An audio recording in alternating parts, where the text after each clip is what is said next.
सनई वाजून नवरी नवरदेवाची इकडे एंटर झाली. लगेच नवरदेवाच्या बहिणीने इकडे डान्स परफॉर्मन्स केला. इकडे लगेच त्यांची चर्चा रंगली. मित्रांनो, आज आपल्या आत्याबाईचं लग्न होतं. लग्नाला पप्पा मम्मीचे ढळले, पण मला पण जायचं होतं, पण मला गाडीच नाही. मग मी बसलो इथंच. मग भावाला घेतलं, लगेच ढळलो. मध्ये आलो इथं समोर आधी हसं झालं. म्हणलं चला आता आतमध्ये जाऊ. इथं या दोघांची काहीतरी वेगळी चर्चा चालू झाली. नवरदेवाला तेवढंच मानपत दिलं. म्हणलं या काय मध्ये का जेवायचं का राज्यपाल मंत्रीच बनवून आला. मग काय मध्ये एंट्री आणली. म्हणलं पाहू आता काय नियोजन आहे. लगेच नवरदेव मंडपामध्ये उभे केले. सनेवाले तयार झाले. नवरीचे 2-4 फोटो काढले. लगेच तयार झाले. लगेच एंट्री झाली.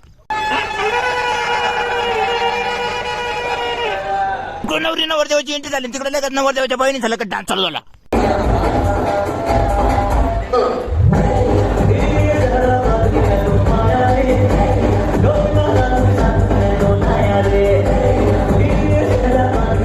खतरनाक चालू आहे. म्हणलं इथून दिसत नाही. म्हणलं डायरेक्ट पुढे जाऊ पाहा. म्हणलं तर पुढे जाता जाता लगेच डान्स संपून गेला. पाटील ते सगळे स्टेज उभे कायला नियोजन करायला. लगेच नवरी नवरदेवाला लगेच धुरामध्ये घातलं. लगेच फायर ऑन एंट्री. खतरनाक हे बाबा. ये तो धुवा हो गया. नवरदेव स्टेज का चालले नाही तर भागा लगेच बारकी चिल्लर घेऊन धुरात खेळायला लागले. बाबाला म्हणलं बुट्टा जो चोरीन त्यालाच पैसे. त्याला सांगितलं हे म्हणतो नवरदेव उचल मी बुट्टा पळवितो. 2च्या 7 झाले. लगेच आंतरपाठ धरला. इकडे आंतरपाठ झाले. कॅमेरामॅन मावायला फोटो काढतो. मी त्याची व्हिडिओ काढतो. मला चालू दे एकमेका. सगळ्यांनी 100% बुट्टासाठी येऊन थांबले बघा. सगळी पब्लिक खाली. आम्ही 4 जणवर. तुम्हाला यायचं असं सालाबत्ती इकडून मला जायचंय फोटो काढायला. लगेच इकडे आलं साईडला फोटो बिटो काढून घेतले. म्हणलं चला आता जेवायचं नियोजन करावं लागतं. इकडे जेवायला आलं त्यांचं काहीतरी वेगळंच नियोजन. नवरी नवरदेव जेवायला बसले. जेवता 4 वाजले. व्हिडिओ वाढला फॉलो करा. 2 हिताच्या गोष्टी सांगतो.